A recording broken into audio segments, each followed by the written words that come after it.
A professora Violeta Chaves é professora da Universidade Autônoma da Barra Califórnia, da Faculdade de Ciências Sociais e Políticas no México, tá? E ela é doutora em Ciência Política pela Universidade Nacional do México, a UNAM, tá bom? Então, agora eu vou deixar vocês com ela. Ela preparou. Violeta, se tu quieres apresentar, hay una opción aquí abajo, que puedes hacer la presentación, no sé cómo quieres, y esté a la voluntad, como Sí. quieras, como te parezca mejor. ¿Bien? Estoy buscando cómo hacer, cómo compartir la pantalla de una presentación PowerPoint. Ok, vale. Ahí abajo donde puedes prender tu micrófono y todo eso, hay una parte aquí al lado, en la derecha, ¿Sí? que se presentar ahorita, y ahí tú puedes elegir cuál ventana cuál pantalla vas a presentar, si toda la pantalla, si solamente una de ellas, y puedes elegir. ¿Ya la encontraste? Ok. Sí, ya la encontré. Ahora. Vale.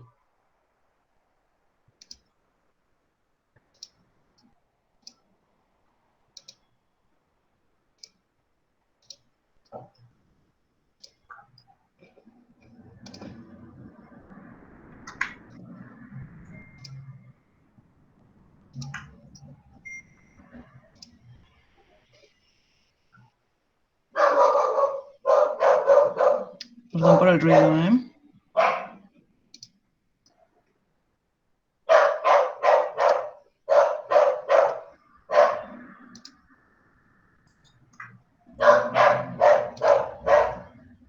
Oye. Pues, Carol, Dime. no veo cómo compartir exactamente la presentación PowerPoint. ¿Te la puedo enviar a ti para que lo hagas? Sí, sí, envíame, yo puedo hacerlo. Ok.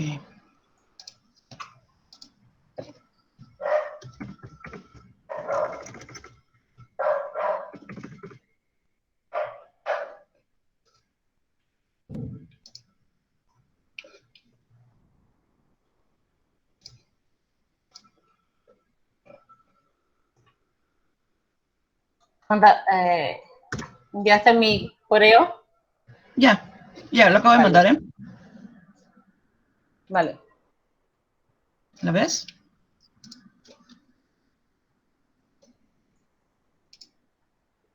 Todavía no, pero...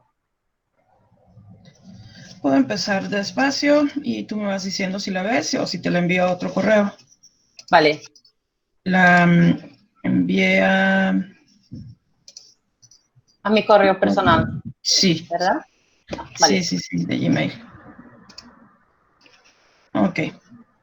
Bueno. La presentación del día de hoy es acerca del vínculo entre derechos humanos y democracia en la historia reciente de América Latina. He dejado el título solamente como América para no, de manera un poco tramposa, para no incurrir en la clasificación de subcontinente, ¿no? Entonces, para esta presentación, mi objetivo ha sido simplemente promover una visión crítica, pero a la vez constructiva de los derechos humanos. Es decir, considerar que esta dimensión muy positiva que se observa para los derechos humanos en el mundo occidental, que consiste en la posibilidad de unificar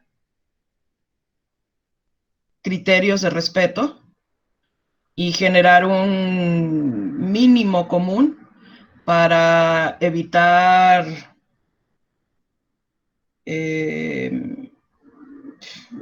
los sucesos, la reiteración de los sucesos que atravesó Europa durante la Segunda Guerra Mundial. Ahora, tiene que hacerse esto desde una perspectiva crítica, por supuesto, porque en política y seguramente en todas las actividades humanas, cualquier acción o intención que tengamos, por más positiva que sea, por más constructiva que sea, siempre es susceptible de ser empleada para fines opuestos. Y esto sucede también con los derechos humanos. En ese sentido, los conceptos generales que voy a abordar de manera totalmente general son, primero, derechos humanos, después dos principios que articulan los derechos humanos, que son interdependencia, indivisibilidad de los derechos humanos. Después vamos a hablar un poco de dos organismos internacionales, uno perteneciente al otro, que son el Banco Mundial y el Fondo Monetario Internacional. Después abordaremos la cuestión de las cartas de condicionalidad, que son los documentos que fungen como lista de criterios que deben satisfacer los países cuando solicitan un préstamo a estos dos organismos. Y por último, abordaremos la cuestión de la democracia americana, latinoamericana, para llegar ya al centro de esta presentación. Veo algunos comentarios. ¿Sí me escuchan? Sí, Violeta, te escucho. Ok. ¿Puedo preguntar a ti si la pantalla está compartida ahí? ¿Puedes ¿Sí verla? La pantalla. Yo no puedo ver más que mi imagen. Bueno, ¿puedes ver ahora? A ver. ¿Y ahora? No. No. A ver. Ya. Bueno. A ver, Carolina Barbosa está presentando su pantalla. Sí. ¿Se puede ver? Pues dice que estás presentando la pantalla, pero... No, no sale nada. Assim, aparece alguma coisa? Puedes, bueno, no sé. Eu vou fazer PDF y así creo que es posible. Ajá. A ver. Porque es una presentación muy sencilla, solamente para... Es un esquema en realidad. Vale. ¿Sí? Sí, sí. Bueno, entonces continuamos. Sigo intentando aquí y ustedes pueden seguir hablando. Usted puede seguir hablando. Bien, entonces, con esta lista de tópicos, la intención es aproximarnos a esto que abordaba Danilo Solo en el texto que le recomendé a la doctora Carol para que les compartiera, pero con una perspectiva latinoamericana.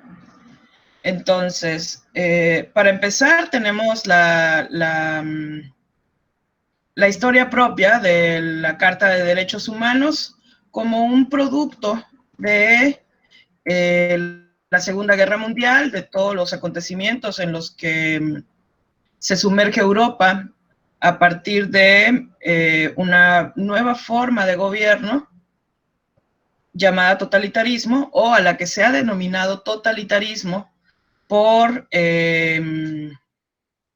y que se caracteriza por despolitizar a los individuos, haciendo de toda su vida algo susceptible de, ahora sí se ve, algo susceptible de ser tratado, trabajado y administrado por un Estado.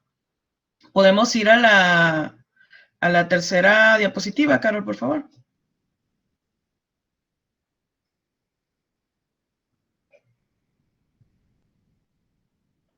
Exacto, esta fue la introducción y vamos a la siguiente. Ahí está. Bien, entonces, tenemos a la Segunda Guerra Mundial como el origen de una primera gran organización internacional con éxito, porque ya existía antes la Liga de las Naciones a partir de la Primera Guerra Mundial, una gran organización internacional que ha sobrevivido hasta ahora y que no está orientada para fines económicos. Sabemos en la historia del derecho internacional que los tratados internacionales generalmente o de manera habitual han estado orientados a coordinar y estabilizar las relaciones comerciales entre grupos sociales, culturales o estados. Este es un primer intento por coordinar reacciones en términos de derecho internacional respecto de la circunstancia que ha de privar como mínimo de respeto y como una categorización de quién es el sujeto que debe ser respetado. Bien, en ese sentido, plantean los derechos humanos una nueva perspectiva para el derecho, que es la de eliminar el supuesto de jerarquías con el que siempre había trabajado o con el que tradicionalmente trabajaba la estructura del derecho.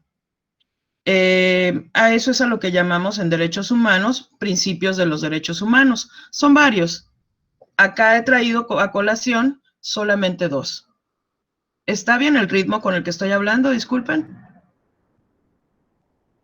Sim, para mim está bien. ¿Vocês estão entendendo bem, gente? Muy bien. Vale. Bien, entonces, estos 2 principios de funcionamiento son interdependencia e indivisibilidad. Esto quiere decir que, al menos hipotéticamente, no habrá una jerarquía interna que haga que un derecho humano sea superior o inferior a otro en términos de su valor. Sin embargo, en la práctica sabemos que los jueces tienen que ponderar. Siempre ocurre esto. Ahora, en sentido teórico, recordando que estamos en la dimensión teórica en este momento, en sentido teórico, una de las características de los derechos humanos es que, primero, son indivisibles. Eso supone que conforman un conjunto homogéneo horizontal al que no puede ser sustraído ningún derecho. Es todo el conjunto el que importa, no cada uno de ellos por separado. Eso a su vez genera el otro principio, que es el de interdependencia. Y este nos dice que cuando uno de esos derechos humanos es violado o es vulnerado, se afectan los otros derechos humanos. Por ejemplo,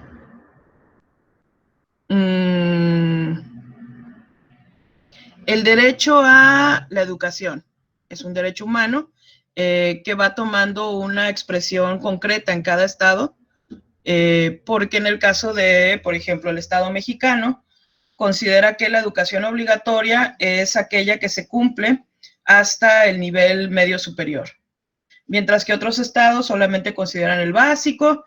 Cada estado tiene su punto concreto de hasta dónde es obligatoria y, por tanto, hasta dónde es un derecho humano. Digamos que la educación es un derecho humano. Hay otro derecho humano que parecería no estar vinculado, por ejemplo, el derecho a la identidad. El derecho a la identidad es otro derecho humano. Bueno, ¿cómo afectan el uno al otro? ¿O cómo decimos que son interdependientes? Si mi derecho a la identidad, que adquiere concreción en el momento en que me registraron en un registro civil y me dieron un acta de nacimiento en la que se expresa de manera fehaciente mi nombre, Si ese momento no ocurre, yo no tendré la posibilidad de incluirme dentro del sistema educativo.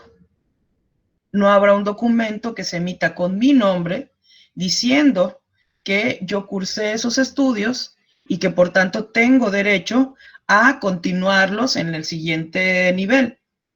Este es un efecto de la interdependencia de los derechos humanos. En la medida en que es violentado uno, hay consecuencias en el otro, precisamente porque son indivisibles. Afectar un derecho es afectar todos los demás. Y entonces podemos ver casos como este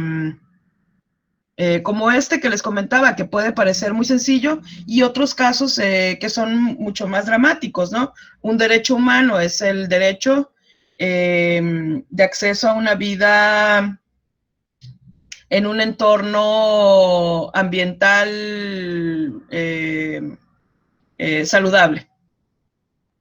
¿Cómo me priva eso de otros derechos humanos? Puede ser que ese entorno no saludable esté caracterizado por la vida en hacinamiento y entonces eso genere condiciones de violencia. Y otro de mis derechos humanos es el derecho a una vida libre de violencia. O puede ser que ese entorno no saludable tenga un alto índice de contaminación y otro de mis derechos humanos es el derecho al desarrollo de mis capacidades y de mi salud. Y así vamos viendo afectaciones secundarias, ¿no? Vamos a la siguiente. La siguiente, ok.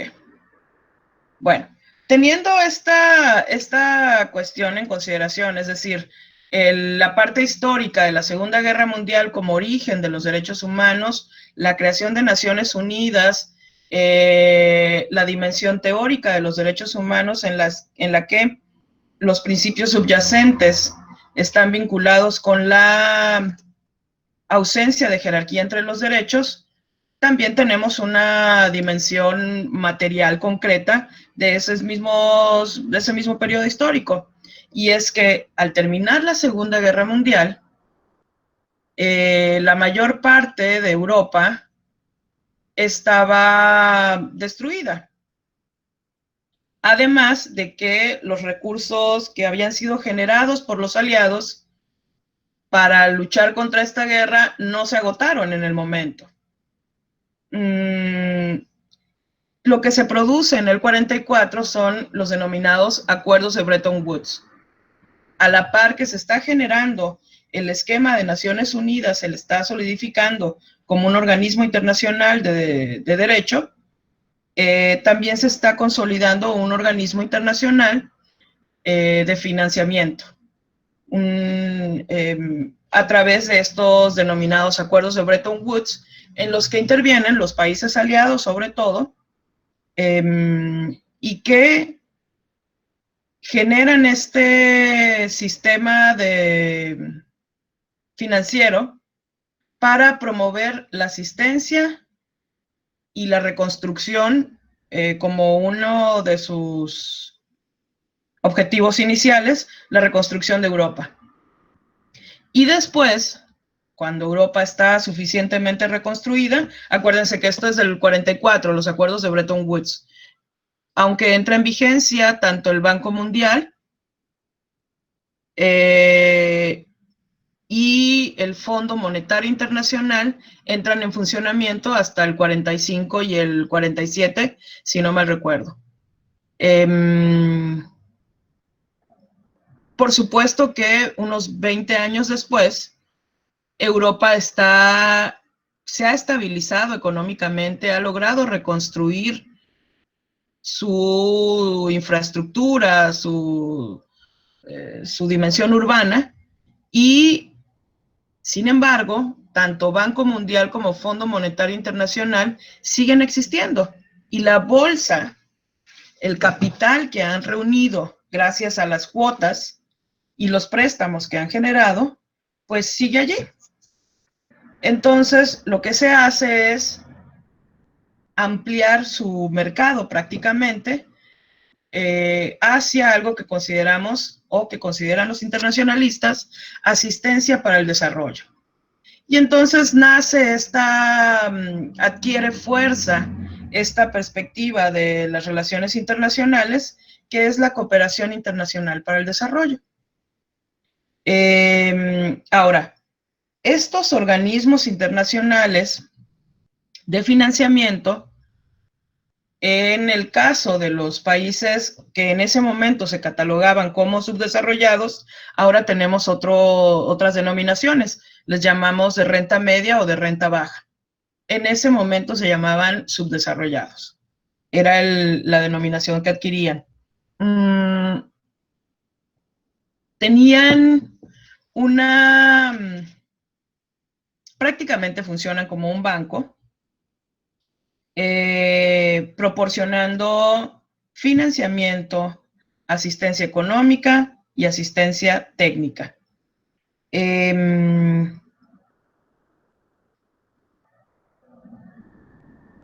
Banco Mundial es el organismo que engloba a diversos organismos. Entre ellos está el Fondo Monetario Internacional. Estos organismos y esta organización se caracteriza por tomar decisiones, tener un área de decisión mediante el voto. ¿Quién puede votar? Los Estados miembros según las cuotas que van aportando. Estados Unidos es el Estado miembro que más aporta a Banco Mundial y a Fondo Monetario Internacional. Por tanto, tiene más votos y tiene más influencia en las decisiones que va tomando el Banco Mundial acerca de estos tres elementos: cómo se produce el financiamiento, cómo se da asistencia económica y cómo se da asistencia técnica. Actualmente se calcula que hay unos 189 países miembros del Banco Mundial que ejercen diferentes tipos de préstamos, dependiendo de para qué está orientado el préstamo. Los recursos entonces los recursos del banco provienen de las cuotas de los países y de los intereses que van pagando aquellos que tienen un préstamo contratado. Ahora, ¿cuáles son las actividades que va realizando el Banco Mundial? Pues emitir estos fondos de financiamiento, pero además, mediante el Fondo Monetario Internacional, lo que hace es monitorear a los países, revisar sus procesos económicos y estudiarlos de tal manera que les puedan dar recomendaciones o demandar que tengan unas políticas económicas concretas. Y esto se expresa en las cartas de condicionalidad. Estas cartas prácticamente son los criterios de pagaré. Lo que podemos pensar es que con este dicho tan llevado y traído de no enseñes a un, no sé cómo se dirá en portugués y si es un dicho tan común allá, de no darle de comer al hombre, sino enseñarlo a pescar. Bueno, esa es la política del Banco Mundial y esa es la política del Fondo Monetario Internacional. ¿Es la política de meritocracia? Casi como eso. Casi, ajá. En este caso consiste en que si se da el préstamo a estos países subdesarrollados que lograron un desbalance en su cuenta interna porque gastaron mucho dinero en programas de desarrollo social. Entonces, si solamente se les da un préstamo para aliviar esa situación, el Banco Mundial no tendría ninguna certeza de que el país les va a poder pagar. Y entonces no les da el alimento solamente, sino que además les dice cómo pueden producir su alimento. Y esta idea de cómo pueden producir su alimento consiste en indicarles que dejen de gastar en desarrollo social, que recorten su gasto en desarrollo social o su inversión, de tal suerte que alivien su desbalance presupuestal. A eso se refieren las cartas de condicionalidad. Y entonces, cuando se va a hacer un préstamo, cuando estos organismos van a hacer un préstamo, estudian, como lo hace cualquier banco, a quien está pidiendo el préstamo. Estudian cuál es su capacidad de pago y cuáles son las razones por las cuales se encuentra en esa condición de desventaja económica. Y además del préstamo, en caso de aprobarlo, le dicen qué es lo que va a tener que hacer para solucionar su problema. Y cuando le hacen el préstamo, que generalmente se otorga en 3 partes, es decir, primero se hace un depósito, a tantos meses se hace el siguiente, y a tantos meses se hace el siguiente, le indican al país que está pidiendo el préstamo qué metas tiene que haber logrado en cada uno de estos momentos.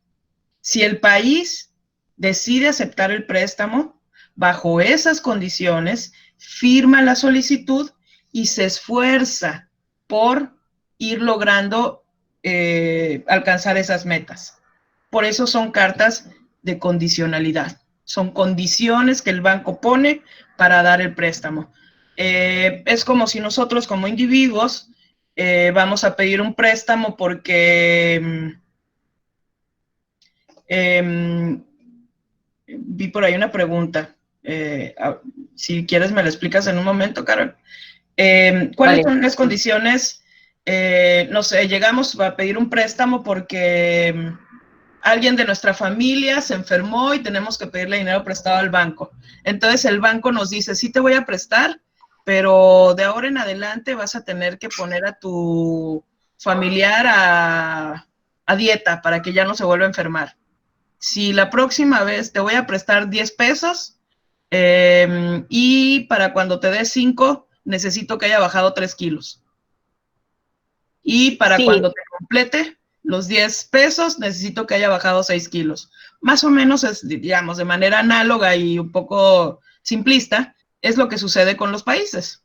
¿Sí, Carol? Vale. Sí, compreenderam?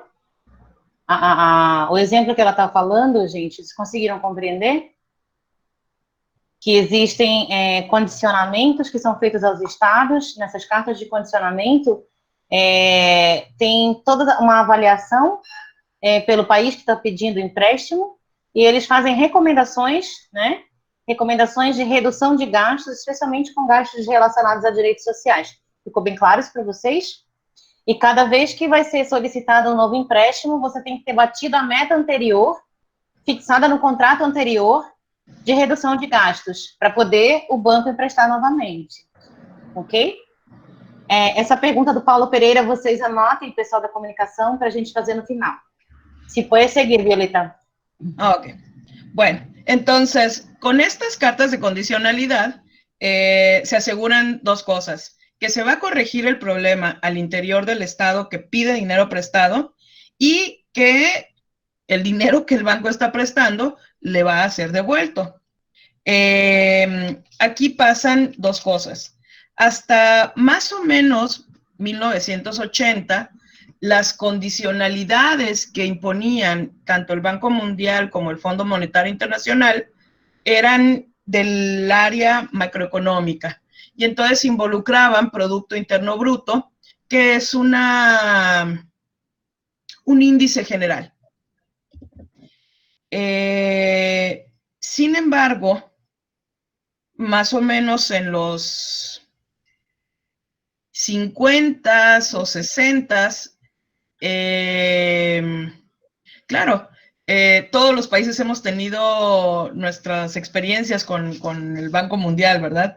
Entonces, lo que sucede para el caso de América Latina ya de manera concreta y en este cambio de orientación de a dónde va a ir el dinero del Banco Mundial, que había estado yendo originalmente a la reconstrucción de Europa y ahora se va a destinar al desarrollo de los subdesarrollados, que somos particularmente, pues, el resto del mundo, latinoamericanos, africanos y asiáticos. Lo que va ocurriendo en esos casos es que se observa que las medidas macroeconómicas necesitan un refuerzo que tradicionalmente es considerado como administrativo y al cual le llamamos estructural. Es decir, necesitan una reforma del Estado. Necesitan estados que le den fluidez a una nueva idea o a la idea occidental de cómo debe de funcionar un mercado, que es algo que no ocurría y que no ocurre bien a bien en el resto del mundo. Cuando decimos que hay una expansión, no alcancé a ver ese comentario, cuando hay una expansión del modelo de vida occidental y decimos que el diseño del Estado, así como nace en el siglo XVII, XVIII en Europa, particularmente en Inglaterra, así también hay un modelo económico que se va expandiendo, un diseño, no un diseño deliberado, pero una manera de ser del mercado occidental que va siendo replicada por el resto del mundo. A eso también llamamos colonización. Bueno, desde una perspectiva crítica, ¿no? Desde una perspectiva un poco menos crítica, diremos que simplemente es globalización.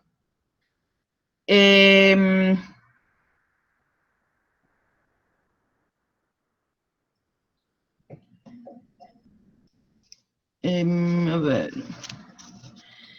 En ese sentido, pues, hay, existen estas cartas de condicionalidad y esta nueva circunstancia de ampliación del mercado de ese banco, es decir, el hecho de que empiezan a prestarle a estados que no tienen estructura de estado, o por lo menos una no tan vieja como la que sí tienen los estados europeos, y que no tienen estructura de mercado interno como la que tienen los mercados europeos o el norteamericano, va generando problemas serios. Que hoy podemos interpretar como esta gran crítica que hay a la cooperación internacional para el desarrollo. Estamos en el ámbito solamente de la estatalidad, veo aquí algunos comentarios para hablar que hay grupos de interés particulares, digamos, de la iniciativa privada, por oposición o diferenciación al Estado, que también intervienen, por supuesto. En realidad parece que son los más intervinientes, más que intereses nacionales en sentido típico. Sin embargo, para mantener la explicación ahora en un término, en un nivel institucional, lo que diremos es que vamos a encontrar el comportamiento de estos dos organismos, estos dos grandes organismos, modificándose para incluir otros criterios que consideraron debían ser incluidos, dado que los estados a los que se les está prestando dinero ni se comportan administrativamente como ellos, ni se comportan en términos de mercados como ellos. Ahora, a eso llamamos medidas estructurales. Y tenemos entonces algo que entre la década de 1970-80 fue llamado Consenso de Washington. Y que se usa de manera un poco laxa, sin embargo ocurrió, ¿no? Tenemos estos análisis económicos que hacen estos grandes economistas para la expresión Consenso de Washington, Williamson, pero después tenemos el trabajo que hace la Comisión Trilateral con,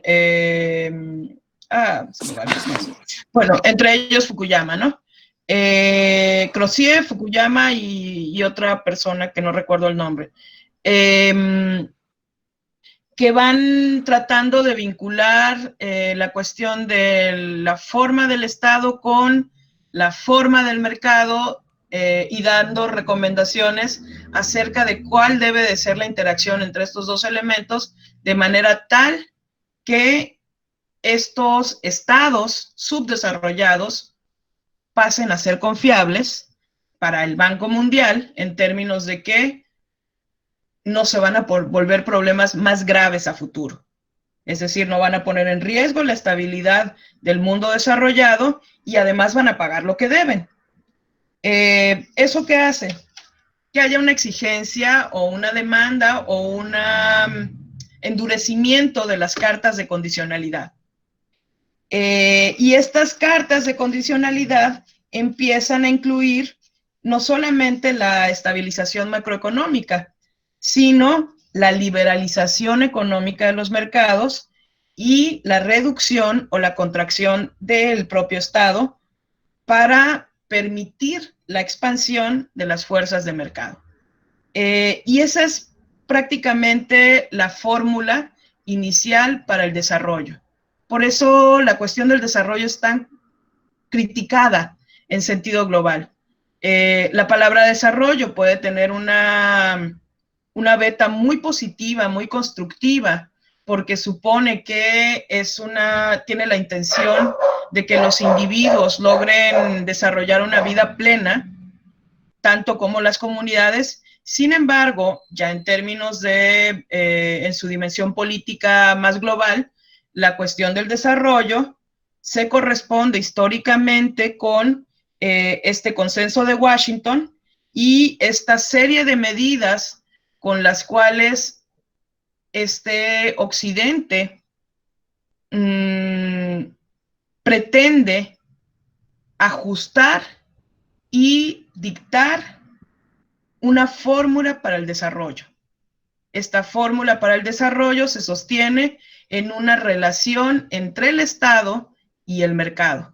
Y esta relación hace que el Estado tenga un ámbito de acción un poco más pequeño que el mercado, o significativamente más pequeño.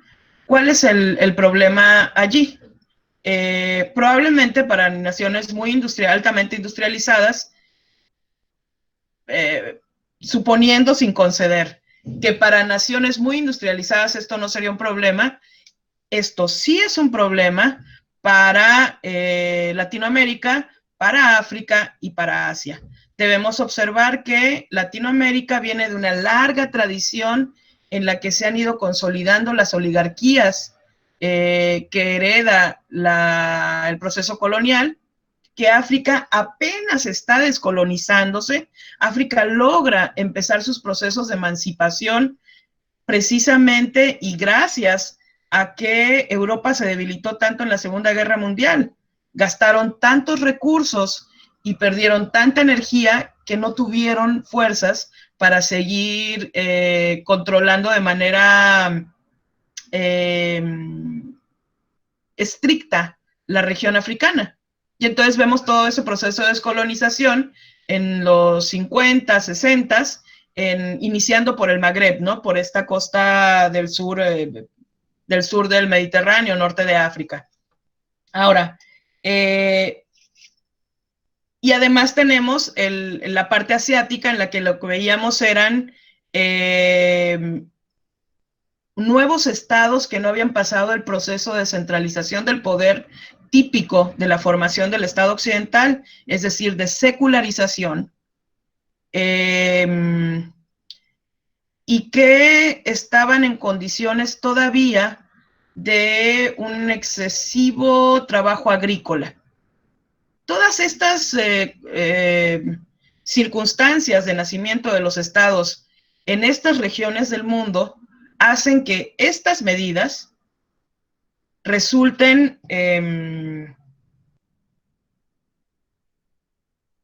dañinas, tremendamente dañinas. Y allí es donde vamos a ver dos críticas más, ¿no? La primera sería esta del Consenso de Washington, que considera que tiene la fórmula correcta para el desarrollo. La segunda es el hecho de que estos organismos, mediante esos préstamos, lo que hacen es apoyar y financiar dictaduras. Tenemos el caso, como comentaba ya antes alguien por aquí, de las dictaduras de América Latina.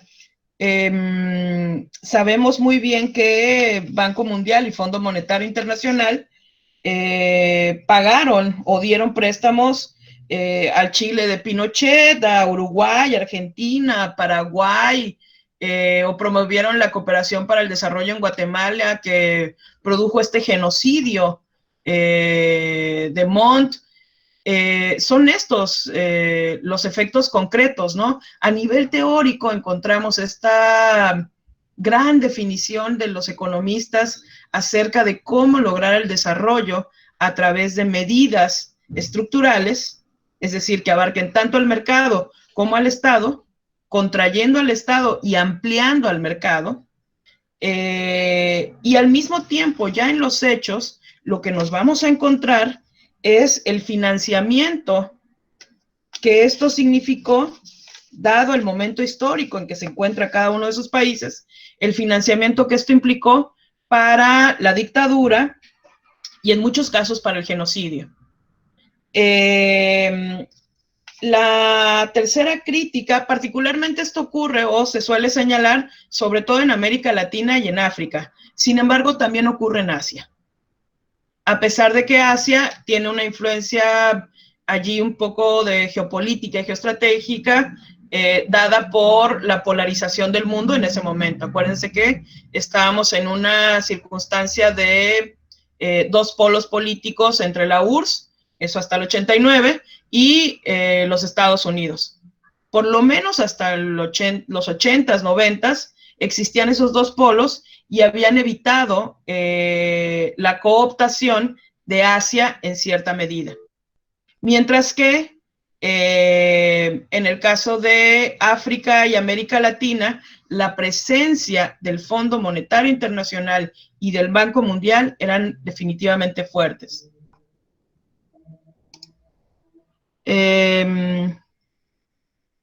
No leí eso último, a ver. ¿Que si era posible qué, perdón?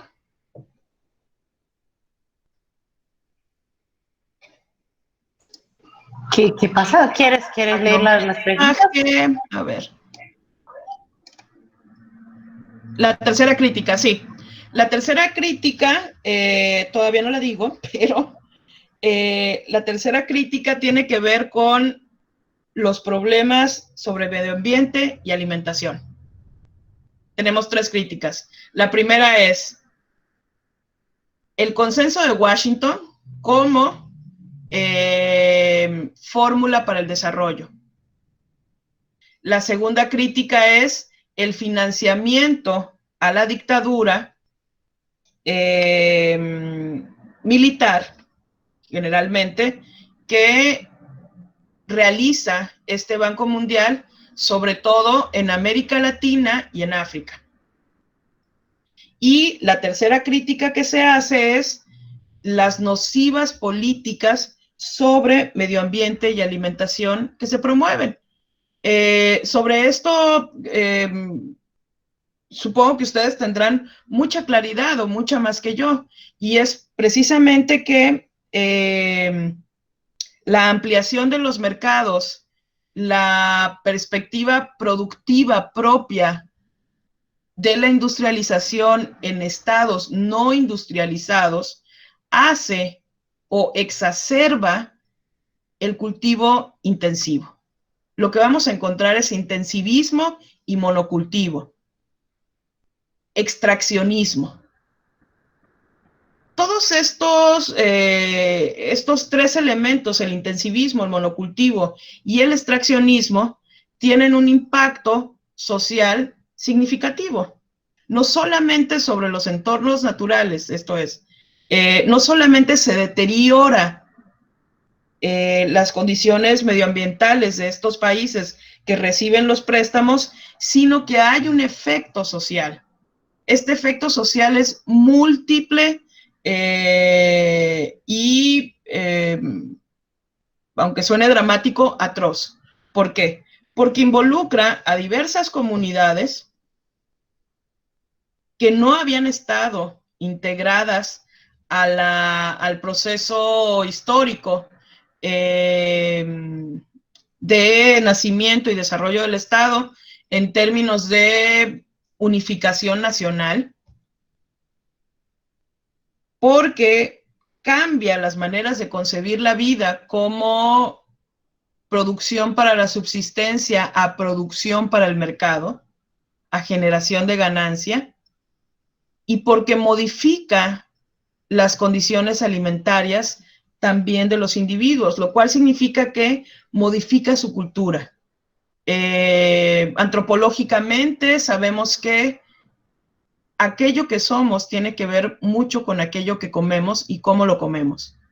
El paso de una tradición de uso y de consumo de ciertos alimentos a otros, esto es, alimentos prefabricados, es un cambio, un giro significativo en las comunidades del mundo entero. Del que vamos a ver efectos progresivos en muchísimas dimensiones, tanto culturales como en términos de salud. Por todos estos, en estos tres elementos hay mucho camino por el cual extenderse. No me voy a quedar allí, pero sí solamente retomar, ¿no? Que tenemos estas tres críticas. Seguramente se pueden hacer más. Estas son las que yo considero relevantes en este momento para seguir abordando el tema y poder orientarnos hacia el punto al que quería arribar. Ahora, ese daño ambiental, esa exportación también en términos de daño ambiental de los desechos de los países industrializados, que exportan sus desechos a países subdesarrollados o sus fábricas a países subdesarrollados generando contaminación allí y traduciendo eso como inversión en otros estados, va a tener un impacto muy negativo en las poblaciones, porque las va a movilizar de manera forzada. Vamos a encontrar entonces que una explicación acerca de los procesos migratorios, una explicación no tradicional, una explicación que no nos diga que simplemente la gente quiere irse y quiere conocer el mundo, sino que vamos a encontrar apropiación de territorios que va desplazando personas que no pueden oponer resistencia ni defensa, porque las cartas de condicionalidad ya decían que uno de los compromisos que tenía ese país era expandir el territorio o las tierras que se usan para la soya, como pasa en Brasil, o para el maíz y biocombustibles, porque el resto del mundo necesita biocombustibles ahora. Entonces hay un desplazamiento de personas y estos desplazamientos son masivos y particularmente agreden a personas con mayor vulnerabilidad por definición. Y estas personas con mayor vulnerabilidad son coincidentemente los pueblos indígenas o los pueblos nativos. Ahora, todas estas críticas formuladas a la circunstancia de las cartas de condicionalidad tienen una compensación. No todo es malo por completo, digamos. También el Banco Mundial generó una guía de proyectos para el desarrollo de pueblos indígenas, que es de 1982. No se ha seguido, pero el documento existe. Y está particularmente orientado a la prevención y cuidado del sistema de salud de las comunidades nativas. está por estudiarse. Si realmente nos necesitan tanto como para cuidar su salud, o más bien necesitan que no estemos allí para no tener que cuidar su salud. Otra cosa positiva que suele decirse acerca de la presencia de estos organismos internacionales es que cuando descubren las debilidades estructurales de los estados o en qué radican los problemas que están teniendo estos estados, pues se dan cuenta de que tenemos estados terriblemente corruptos. Y entonces, en las cartas de condicionalidad, nos empiezan a poner como criterio la reducción de la corrupción. Esta reducción de la corrupción pues se hace mediante ajustes estructurales nuevamente, modificación de la estructura del Estado, muchas veces como contracción del Estado, generación de organismos autónomos de contraloría, supervisión, revisión, observación, acceso a la información, gobernanza, todos estos conceptos que usa la administración pública, la nueva, la denominada nueva administración pública. Además de exigirle a los países un perfeccionamiento de sus sistemas electorales. Y entonces podemos llegar a ciertas caracterizaciones, ¿no? Ustedes acaban en Brasil, recientemente por decirlo de alguna manera, acaban de pasar por el proceso en que el ataque a la corrupción es un acto heroico que posiciona a ciertos actores como tremendamente respetables, independientemente de del contenido o de la manipulación que haya intervenido o de la selectividad con la que esos juicios hayan sido realizados. Por otra parte, en México, por ejemplo, tenemos el caso de la mejora del sistema electoral, que duró bastante poco en el caso de México, porque no bien tuvimos un sistema electoral autónomo, a las siguientes elecciones lo que tuvimos fue un fraude electoral. Pero estos son los criterios que hay en las cartas de condicionalidad. Ahora, ¿cuáles son? ¿Hasta aquí hay alguna duda o comentario? Alguém quer fazer algum comentário, gente? Ou a gente pode finalizar, Violeta, depois a gente abre para vocês. Okay. Podemos hacer Vale. Puedes entonces, seguir y después hacemos la pregunta. Sí. Puedes pasar a la siguiente, que ya son la parte de conclusiones. Vale. Caroline. Oi. Pede para depois ela repetir as lâminas. Os slides. Sí. Sí. ¿Se puedes repetir un poquito las pantallas para quien llegó retardado? Ok, las regresas y a la 2. Vale.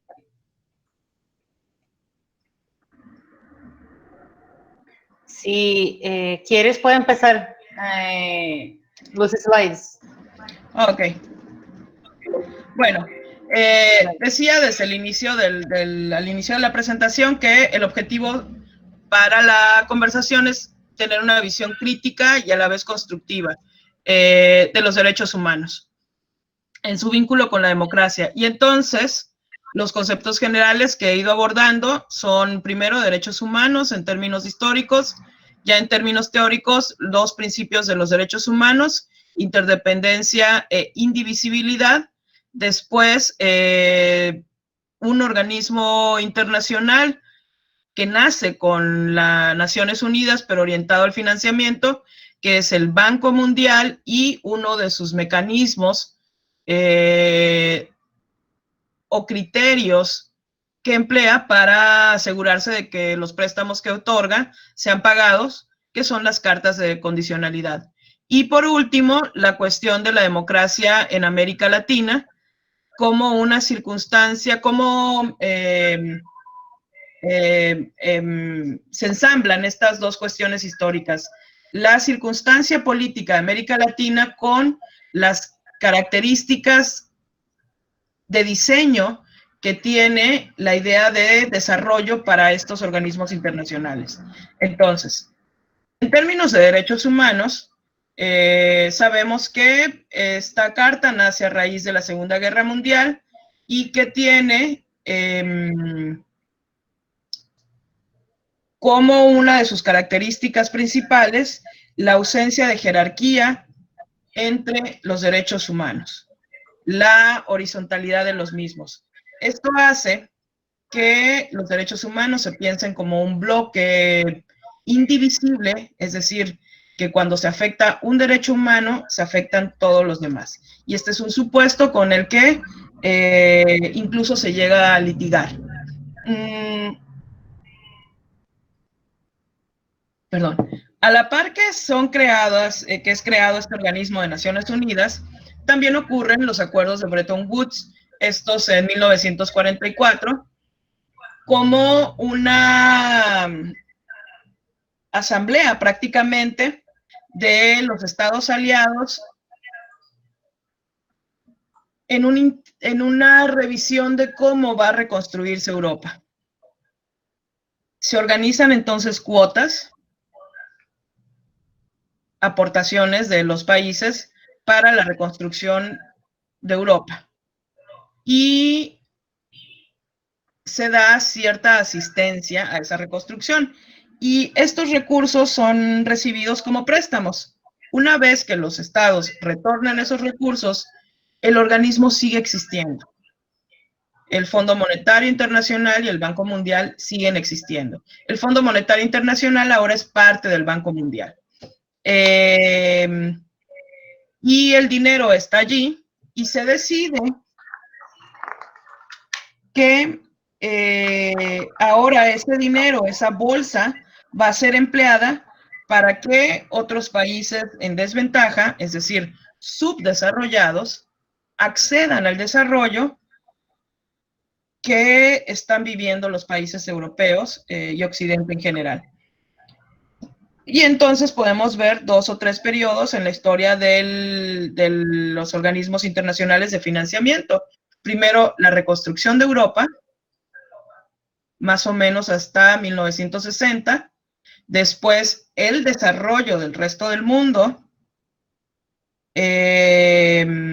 Y con ello el nacimiento de algo que en relaciones internacionales se denomina cooperación internacional para el desarrollo. Ahora, el punto en el que me estoy enfocando es en un documento y en una sorpresa que tienen los teóricos del Banco Mundial. Y es que ni el Estado en sentido estructural formal está solidificado en los estados subdesarrollados. Claro que todos tienen forma Estado, pero no han pasado los mismos procesos históricos que el Estado inglés, que viene consolidándose desde los 1600, desde Enrique Tudor y su expulsión del mundo católico hasta la fecha, sino que son de reciente creación, sus territorios no están definidos y además algunos incluso son colonias. Los estados no están consolidados y aún hoy día, probablemente, América Latina respecto de África tenga mayor estabilidad precisamente porque nuestras fronteras están más o menos definidas de manera estable. Pero los estados no están conformados en ese momento, todavía vienen de una tradición y seguimos teniendo la oligárquica colonial. Y además nuestros mercados tampoco funcionan de la manera en que ya están funcionando en Europa. No estamos industrializados. Seguimos teniendo pequeña producción y pequeños propietarios de la tierra. Ahora, Estas dos circunstancias hacen que las fórmulas para el desarrollo que dicta el grupo de expertos del Banco Mundial empiecen a tener problemas en su aplicación y en su éxito. Y eso genera que en adelante las cartas de condicionalidad incluyan modificaciones del Estado, no solamente del mercado, sino del Estado, a las que se les llama ajuste estructural. No solamente la macroeconomía, sino las cuestiones administrativo-políticas tienen que pasar. Esto en el supuesto de que realmente pudiéramos separar la economía de la política. Suponiendo, sin conceder que eso es posible, ahora lo que se nos dice, gracias al consenso de Washington, es todo tiene que ser incluido en las cartas de condicionalidad, porque así nos aseguraremos que esos estados que están en problemas económicos logren resolverlos y puedan pagar el préstamo y eventualmente no se conviertan en un peligro para los países desarrollados. Ahora, no solamente los estados no están consolidados en América Latina, sino que América Latina empieza a pasar un proceso de dictaduras mayoritariamente militares. Y estos préstamos que va generando Banco Mundial y Fondo Monetario Internacional acaban siendo financiamiento para la dictadura. Este financiamiento para la dictadura se combina con el ajuste estructural,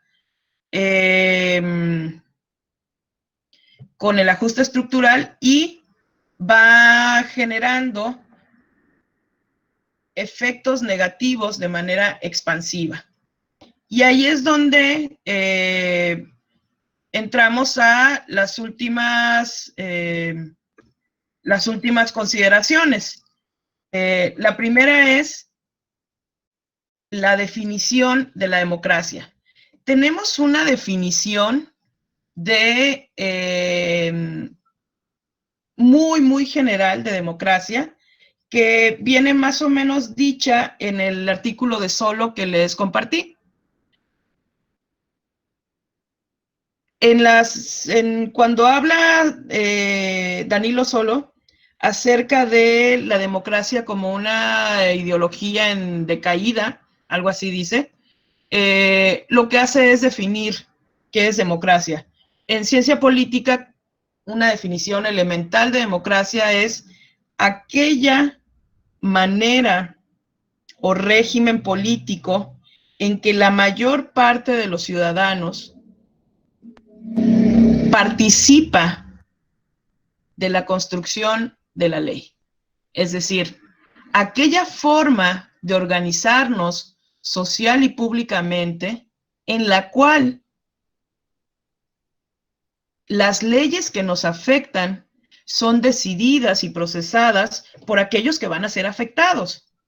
Hay algunas leyes que no podemos decidir, el derecho a la vida no lo decidimos, ese no se lo negamos, hay como criterios constitucionales en todos los países, pero decidir cuántos diputados, cómo va a ser la Cámara, si se aprueba o no el presupuesto, todo eso, hipotéticamente al menos, lo hacemos a través de la representación, que es uno de los conceptos clave de la democracia. Todo lo decidimos juntos. Hipotéticamente, yo sé que van a tener muchas objeciones, pero esta es una definición elemental. La pueden encontrar en un texto de Charles Tilly. Por allí se los voy a anotar. Es súper fácil el nombre. Charles Tilly es sociólogo, era. Democracia se llama el libro. Y hay una definición al inicio, ¿no? ¿Cómo entendemos democracia? Pues como aquella circunstancia o régimen político en el que lo normal, lo deseable, es que los individuos o quienes pertenecen a ese conjunto y a los cuales llamamos ciudadanos, esa es la expresión política de un individuo o de un sujeto, se llama ciudadanía, ese es el traje político. Los ciudadanos participan en la decisión acerca de cómo debe hacerse la vida. Y para eso, por supuesto, hay una serie de mecanismos.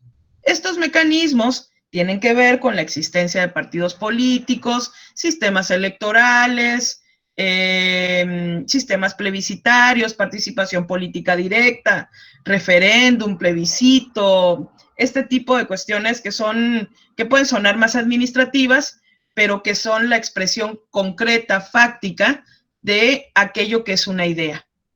Si Demos es el pueblo y se supone que todo el pueblo tenga el poder, ¿cómo lo materializamos? Pues lo materializamos mediante ciertos mecanismos. De la misma manera que ustedes en derecho tienen garantías constitucionales que se materializan en la existencia de instituciones públicas a las cuales se puede concurrir a demandar que se haga efectiva esa garantía. Bueno, ¿cómo se hace efectiva la democracia? Con esos mecanismos. La definición elemental entonces de democracia es que aquellos que son afectados por la estructura, por la manera de vida, tomen parte en la decisión de esa manera de vida.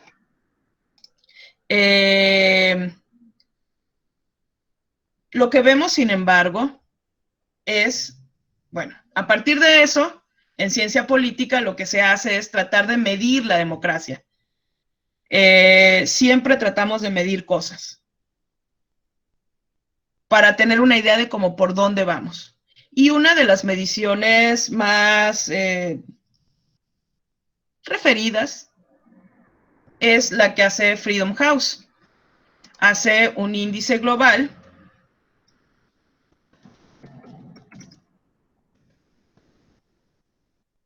para la democracia. Freedom House, por supuesto, que es una organización norteamericana, ¿no? Y entonces, siempre, con esa lectura y con todas las que tengamos, hay que tener reservas, particularmente cuando involucran estadística. Todo lo que sea estadística es tremendamente manipulable. Nos puede servir para todo la estadística. Freedom House, por supuesto, hace estadística e identifica criterios que nos hablan de democracia. Estos criterios democráticos tienden a identificarse con lo que en términos de derechos humanos llamaríamos derechos civiles y políticos. Y a desidentificarse con lo que en derechos humanos llamaríamos derechos sociales, económicos y culturales.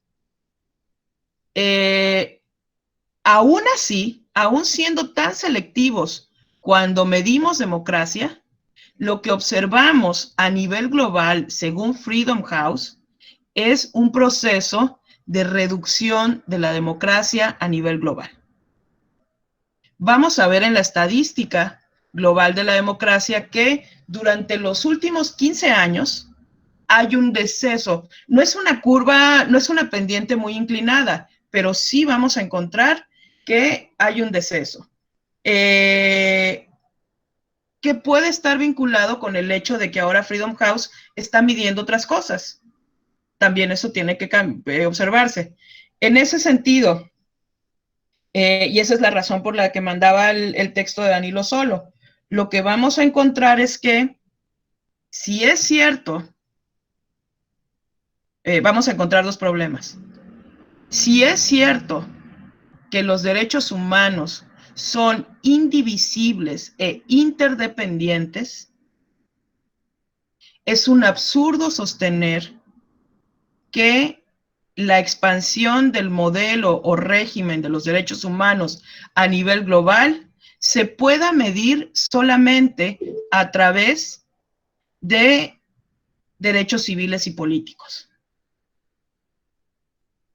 Y eso es con lo que empieza Danilo Solo, su texto, cuando dice la globalización es globalización de tecnología, de transportes y de medios informáticos, pero no de derechos humanos, y da una serie de considerandos acerca de la pobreza, la desigualdad. Nos está hablando de derechos sociales, económicos y culturales. Nos está diciendo de manera indirecta, Dalí no solo es jurista, nos está diciendo de manera indirecta que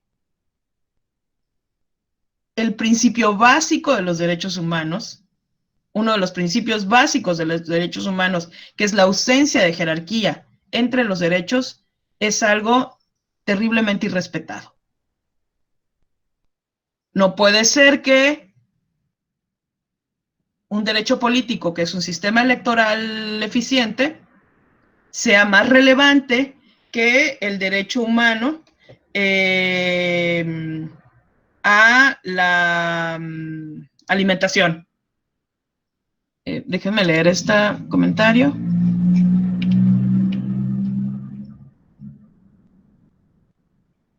Sí, lo que está sucediendo cuando se hace una valoración de qué tan democrático es un país es observar qué tanto cumple con derechos civiles y políticos, particularmente con el derecho de libertad de expresión, qué situación vive la prensa, y con sistemas electorales. Porque hipotéticamente la democracia se había definido como la posibilidad de que todos quienes están bajo la ley decidan qué es la ley. Esta definición que les daba de Tilly acerca de democracia. Sin embargo, desde la perspectiva de los derechos humanos, lo que se nos dice es que los derechos humanos son indivisibles e interdependientes. Y violar uno es violarlos a todos.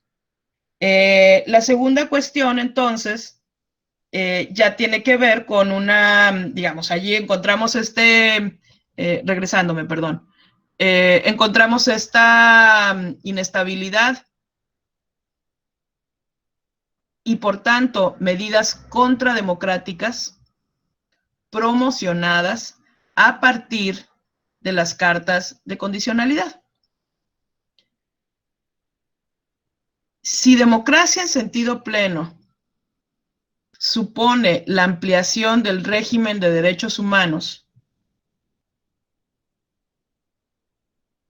y este régimen de derechos humanos no solamente incluye derechos civiles y políticos, sino económicos, sociales y ambientales, además de culturales,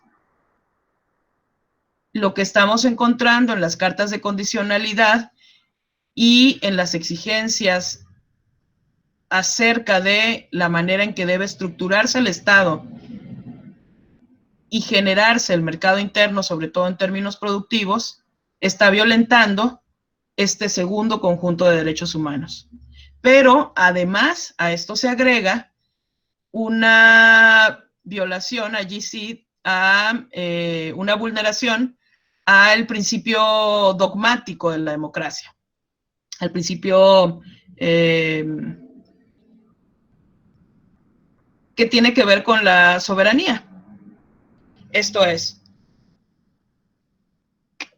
tradicionalmente para estados republicanos democráticos, lo que encontramos es que las decisiones, dada la división de poderes, las decisiones que afectarán a todo el Estado son procesadas por dos cámaras.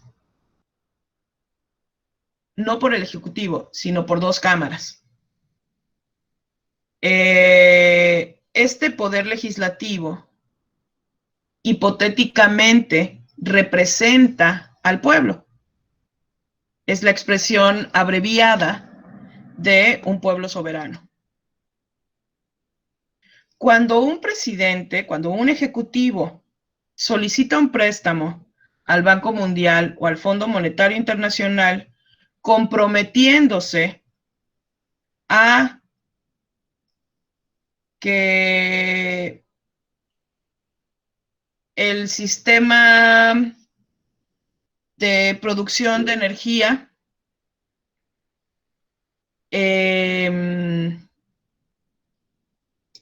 se modificará de manera tal que intervenga el capital privado en contextos en los que ha sido una empresa del Estado. Eso pasó en México en la presidencia anterior. Lo que está haciendo es comprometer la respuesta de todo el poder legislativo. Lo que encontramos, y allí está una tensión constitucional a mi juicio seria, lo que encontramos es el poder ejecutivo absorbiendo una función del poder legislativo para obtener un préstamo.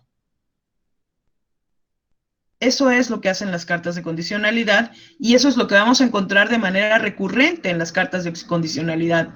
La promesa de un ejecutivo acerca de modificaciones que generalmente tendría que haber aprobado el Senado o la Cámara o como sea, que se denomine en cada caso la estructura de división de poderes estatales. Para cerrar esto, entonces, lo que encontramos en América Latina son precisamente estas tensiones. Los estados no están consolidados, no siguen la misma tradición y trayecto que siguieron los estados originarios europeos, no siguen la misma construcción de sus mercados internos ni de sus sistemas productivos y además, en nuestro caso, porque nos tocó estar del lado de los colonizados, lo que encontramos es una significativa dificultad en la que debemos pensar. ¿Cómo solucionamos esto? Las demandas acerca del comportamiento interno que deben tener nuestros estados no se van a detener. La presencia de las oligarquías en América Latina tampoco se va a detener. ¿Cómo solucionamos esa tensión? ¿Se puede aliviar la cuestión de la soberanía en términos de quién manda aquí? ¿Que no por democracia entendíamos que los que mandábamos éramos nosotros, el pueblo? ¿Por qué manda el agente externo? Obviando eso, los problemas internos que hay de autonomías.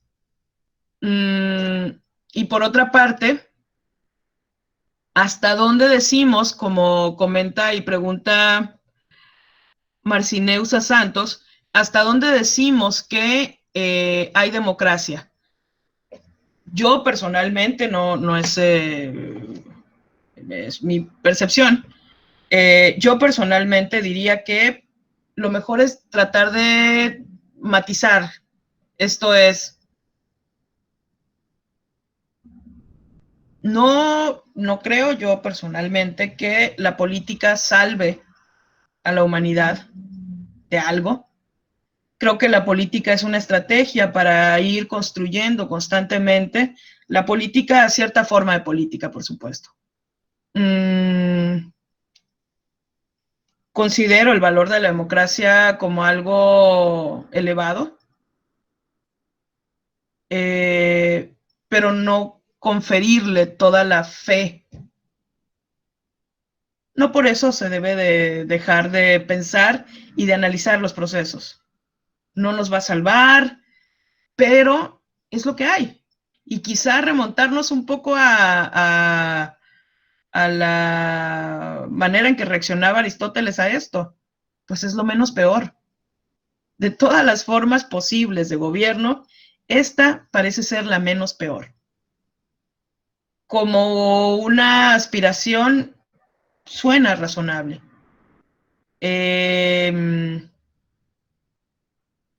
Y por eso no diríamos que es o bien una o bien la otra, o bien si no hay todos los derechos humanos, todos, ya no hay democracia. Bueno,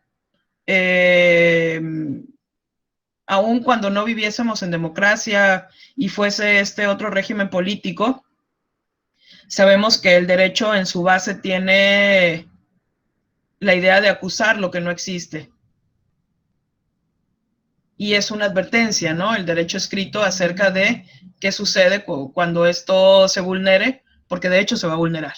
Si no, no necesitaríamos derecho. Yo dejaría lo que les vengo comentando hasta aquí, y ya lo que ustedes deseen comentar me ayudará mucho también a mí. Gracias por su atención. Vale. Gracias, Violeta. Nosotros te decimos gracias porque fue muy buena presentación. Voy a leer unas preguntas que estão aqui no chat. Aqui. Pessoal, eu vou ler algumas perguntas, tá? Que estão aqui, alguns comentários que foram feitos, né? Sobre o conteúdo que a professora Violeta falou. Quem quiser fazer as perguntas também pode ir formulando. Nós podemos fazer por blocos, né? Pegar o que tem agora aqui, que já foi lido, ela comenta, e depois a gente abre para mais um pouquinho de perguntas, tá bom? Normalmente essa reunião vai até 8 da noite, mais ou menos. São 3 horas de reunião, nem sempre a gente usa as 3, mas depende da demanda, de como está a participação com vocês. Deixa eu parar aqui o compartilhamento da tela. Bom, eu estou olhando uma por uma das perguntas, tá, gente? Só um pouquinho, porque tem os nomes das pessoas aqui também.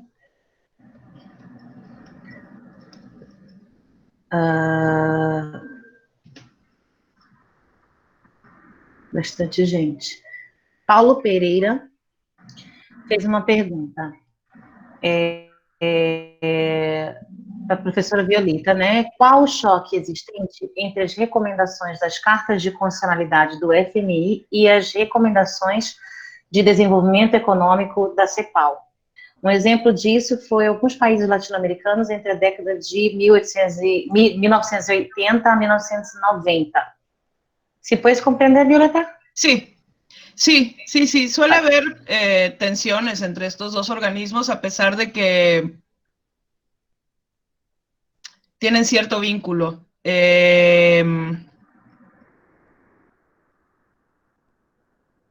Creo que estas tensiones se dan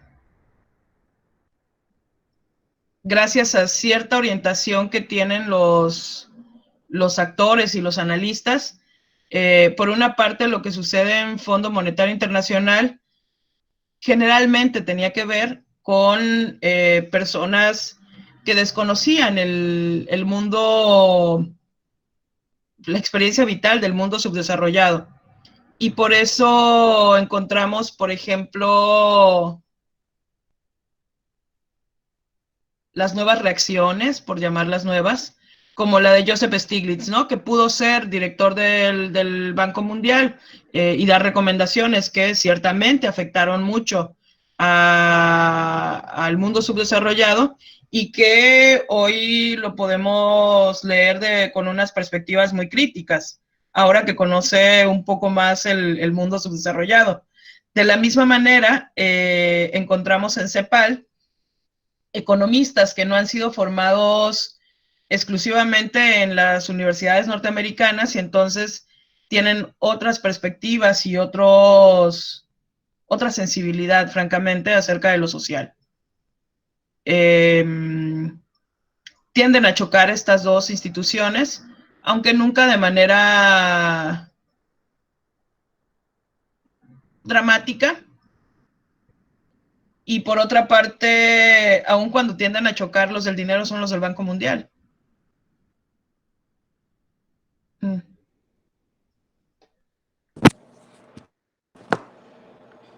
Vale.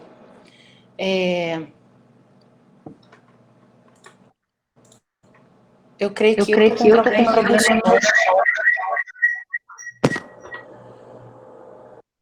Tá todo mundo me ouvindo?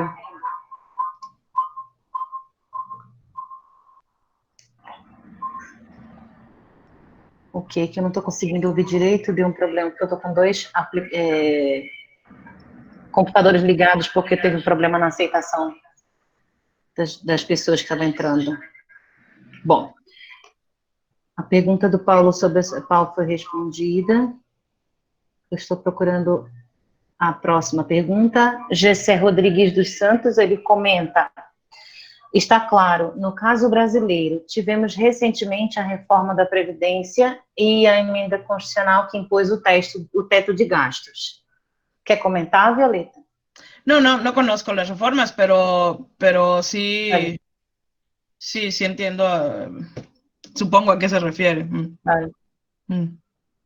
Assim, pero sim, é possível constatar, né, como esse processo modificou as políticas internas. Deixa eu ver a próxima. O Gessé Rodrigues ainda. Vale dizer que hoje, não apenas as agências multilaterais, mas também os diversos grupos de interesse atuantes nos mercados financeiros influenciam as decisões políticas na América Latina? Sí, eso es muy importante ya en términos de análisis político, porque generalmente, y ahí sí, no sé, tus estudiantes o quienes integran el observatorio, si son solamente de personas que estudian Derecho. Pero creo que este elemento es importante de anotar porque tendencialmente la teoría del Estado desde la perspectiva del derecho había estado considerando solamente instituciones formales de poder. Lo que hace el análisis político es considerar instituciones informales de poder, y eso significa incluir a todos estos actores y considerar cuáles son sus estrategias, como el lobbying, los grupos de presión y otras técnicas que se emplean para introducir sus demandas en la decisión o subirlas a la agenda pública. Allí es donde sí debemos tener una perspectiva más amplia de cuáles son las instituciones de poder y qué es la institución, ¿no? La institución no solamente es aquello que tiene un respaldo escrito, previsto para sus funciones y facultades, sino con comportamientos consuetudinarios socialmente, como la mafia, como la extorsión, como todos estos grupos. Allí sí, pues sí, hay más que las instituciones formales de poder actuando y disputando el poder al ámbito público y dándole órdenes al ámbito público, ¿no? Esta es otro campo de fuerza que actúa promoviendo la contracción del Estado, ¿no? No solamente son los organismos internacionales formales, sino los organismos internacionales informales. Podemos ver las cadenas de tráfico de drogas, cómo se extienden desde Asia hasta Europa, América, África, y claro que inciden sobre las decisiones gubernamentales. Es dificilísimo de estudiar porque su gracia y su definición consiste en estar ocultas, pero claro que están ejerciendo poder y hay que estar conscientes de ellos.